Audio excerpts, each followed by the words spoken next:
Hi, Rilus Dana for Dana and Associates and Mont Legal. It's Friday, so that means free webinar Friday. Thanks for tuning in. So streaming right now on the Facebook and YouTube channels for Mont Legal, Dana and Associates, as well as my personal Facebook page. So thanks for tuning in. If you had a specific question that you wanted to answer today, leave that in the comments and we can discuss that topic. I have Anna in the studio. I'm going to bring her into the stream as well. So, hello, Anna. Hello, how are you? Good. Thanks for joining us today. Of course. So, it's good to be back live on the air, isn't it? Yes. Yeah. So, yeah, we took the break last week. Just felt like the right thing to do to take a pause. This week, what we want to do, we're just kind of getting back into it. So we want to get some feedback. We want to see. We want to hear from you. See what topics you guys are interested in. And so you can leave a comment if there's a certain thing that you want to discuss, and we can make sure we get to that. So June, where should we start with this month, Anna? What should we tell people? That we are slowly starting to open back up. So that's our June mission, is to slowly start bringing people back into the office. But of course, we want people to feel comfortable. So we're still going to be offering virtual appointments for anybody that wants to continue. Yeah, we're still emphasizing the virtually, keep people safe. We're in Arizona and the levels are starting to rise in Arizona. So it's good to be virtual. But for the people that want to come back into the office, trying to be, appease them as well. Well, first priority is making sure that everyone's safe. So for the office meetings that we are having, it's our office already looks a little bit different, doesn't it? The lobby, the waiting room. So there's some new nice signs there, but they've removed all the magazines and anything that people can touch. We still have the coffee station out there, but there's little papers you can use so that so you don't touch anything. And then in between, when people are using the office or the lobby, it gets sanitized in between. Door handles and anything that someone would touch gets sanitized in between meetings. So taking all the precautions, we're encouraging masks if people want to wear those. And we've learned a lot doing these virtual meetings, haven't we, Anna? Yes, Meeting with clients virtually. And we found there's certain things that I think actually work better in the digital world and sharing the screen. So we're going to be incorporating some of those things to our in-person meeting. So it's part of the reason is to keep it sanitary as well. So our in-person meetings, where in the past we would look at papers together and pass things back and forth, now we'll be in the same room, but we'll keep a little distance. And we're going to share a large video screen is what we'll do. So it's kind of like a hybrid. I've done a couple that way, only just a couple. I'm still seeing most people virtually. But have you had any of these new in-person meetings yet, Anna? No, not yet. Still virtual. I think that's what people are still leaning more towards right now. I think that's what they're more comfortable with. But we are, slowly letting people come in if that's what they choose to, because some people want that face-to-face.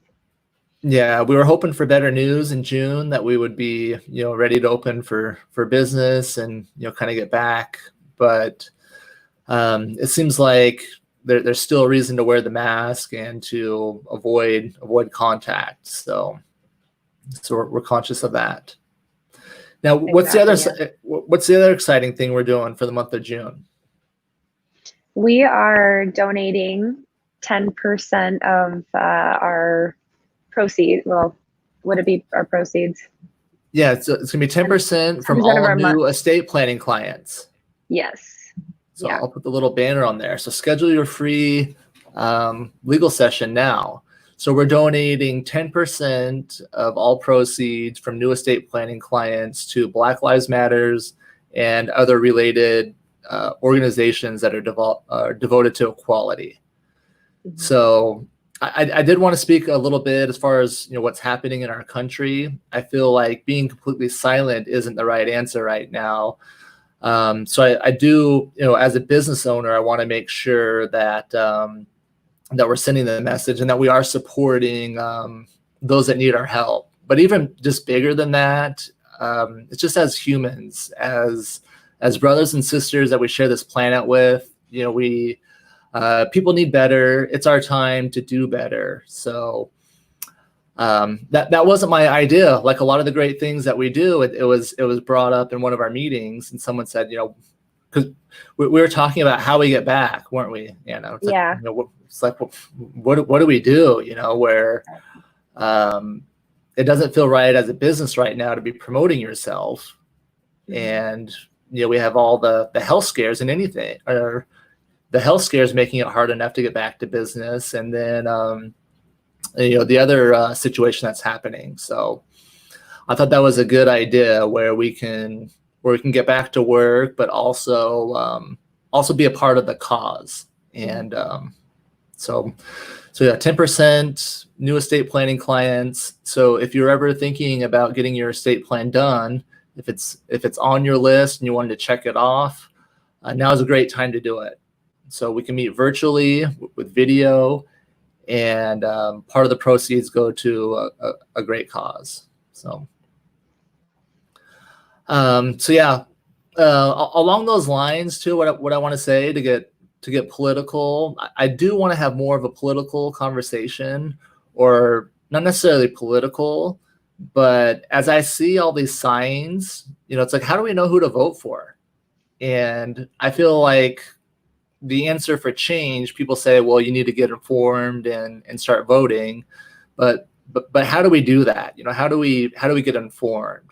So I've been talking in the office some, haven't I, Anna? You've heard me, kind of start this idea and kind of evolve it. But what I would like to see is a place where people can come together, people from different backgrounds, different ideas, and where they can discuss topics in a safe place, in a safe, unbiased place.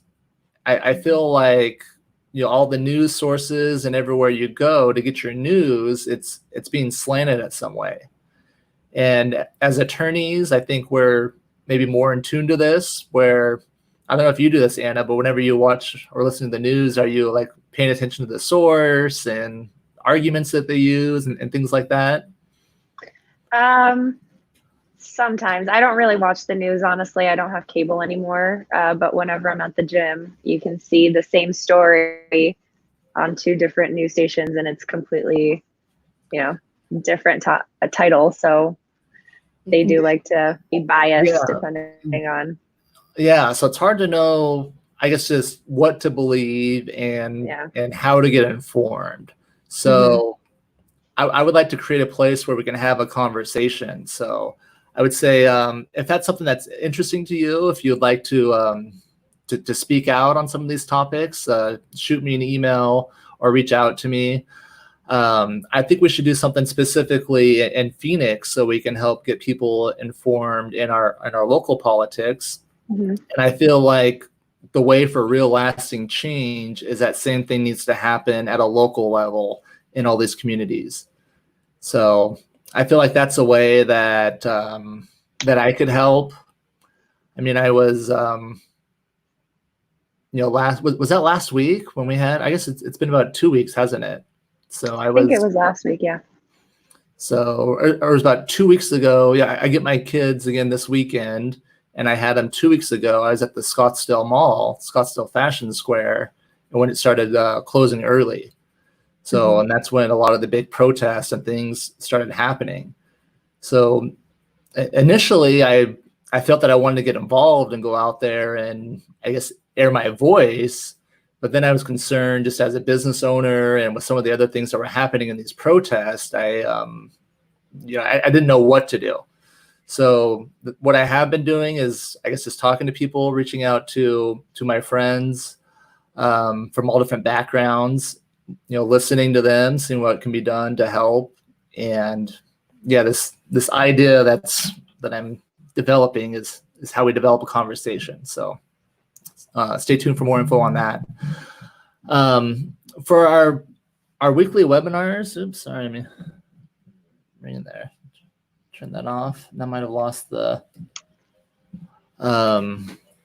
yeah, so these weekly webinars, I enjoy doing them. Do you like doing them, Anna?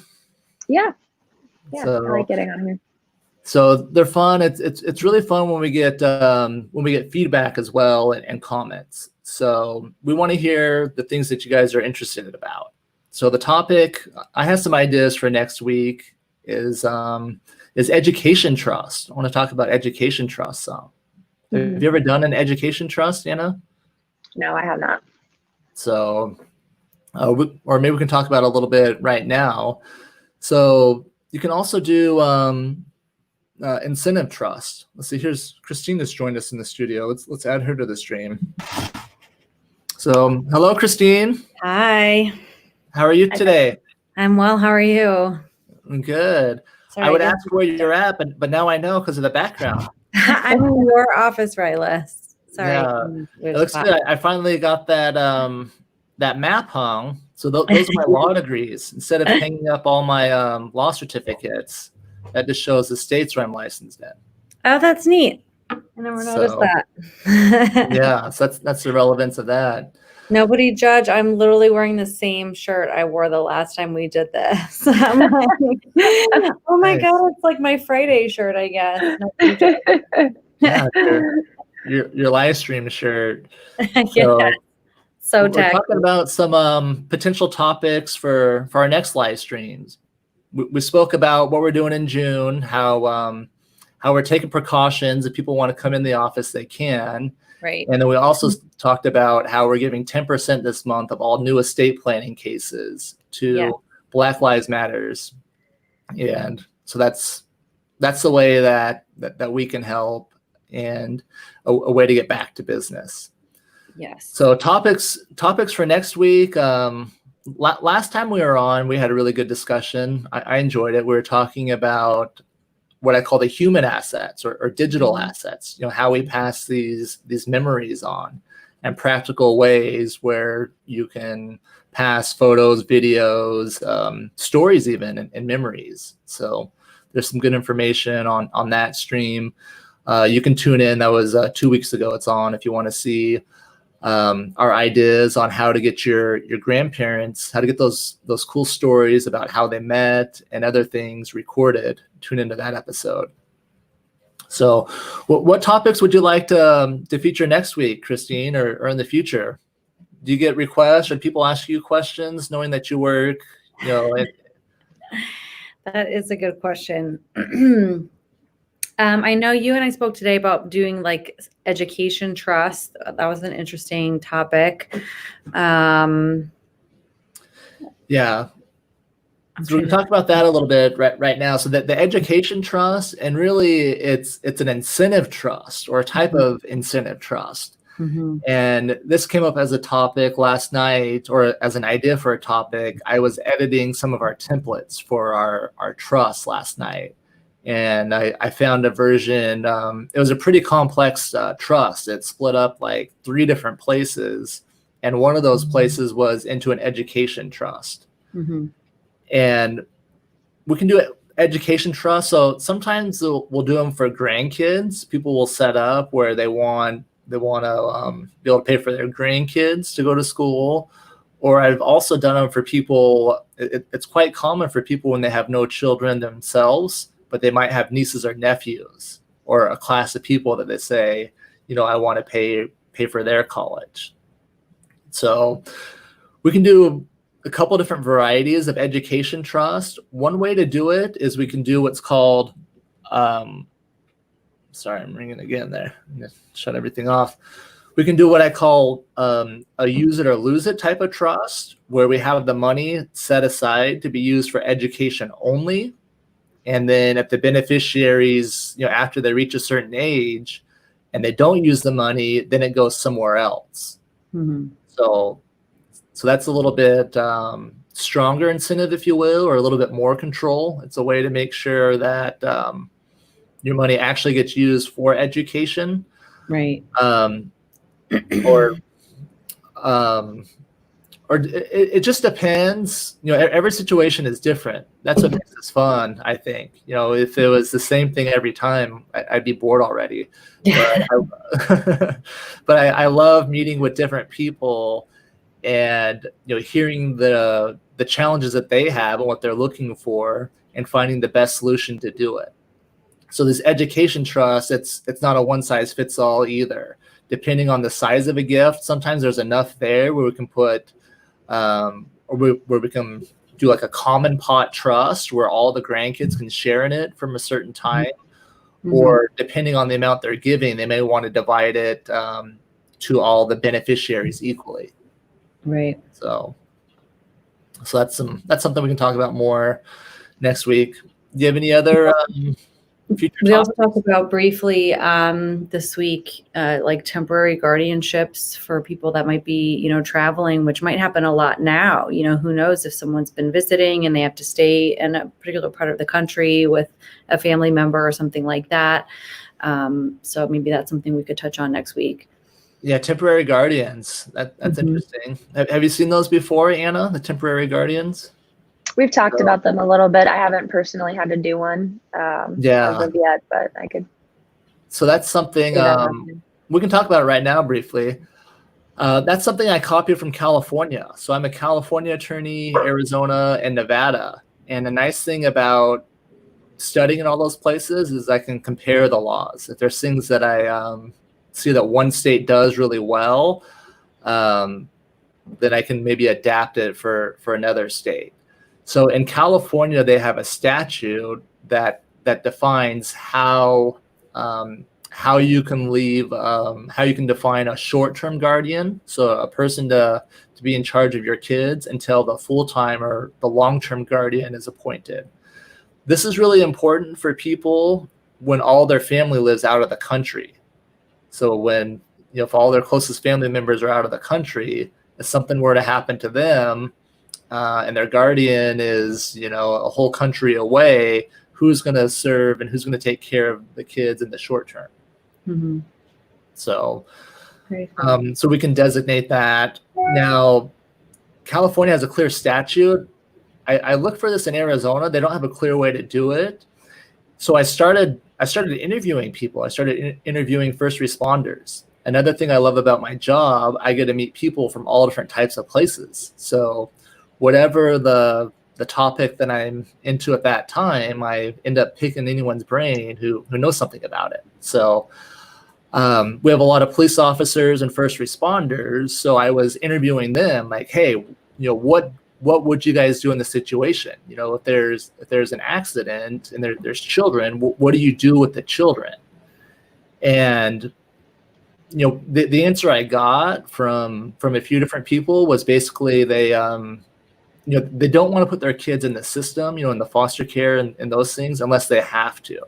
So if there's something that's giving them guidance on where to place the kids without getting sued, basically, is what it comes down to. So if we have a legal document that shows what those person's wishes are, it said that they would enforce that. So yeah, that's neat. So it's something definitely to think about when you have people that, family members, especially both of my husband's family and my family, we have family members in different countries. And it's good to know that if you have things like that in place, that they'll be honored, that until the person that can be put in place permanently is available, that you can have available. The other thing that people might be considering right now is if they're traveling or if they're sending their kids to travel with someone else, is you can do a short-term power of attorney, meaning that you give someone the temporary rights. I guess that'd be more of a temporary power of attorney for parental rights, which Arizona does have a statute that says how you can do that. So if you're sending your kids or if you're going out of the country and you're leaving your kids at home with a babysitter, it's a good idea to give someone the authority to be able to act for your children. For like doctors, emergencies, things like that, for sure. Right. So, and we haven't done those for a while, but as people start traveling, I guess people aren't really traveling right now, are they? Not traveling as much. So, anyway, we haven't heard about those lately. So, well, thanks everyone for tuning in. Do you guys have any closing words? Anna, Christine, want to close it out? No, have a good weekend. Yeah, have a wonderful weekend. Be We need safe. to come up with like a closing, huh? Like a way You we really close want every to time. cheer, Rilus. I hear this Like- recurring theme in all of our ending of meetings. You really Yeah, want to cheer. That's what close our team meetings with a cheer. Not really. I try to bring everyone in, and they're like, "No, we're not doing that." All right. Thanks for tuning in, everyone. We'll see you next week. Have a great weekend. Bye. Bye.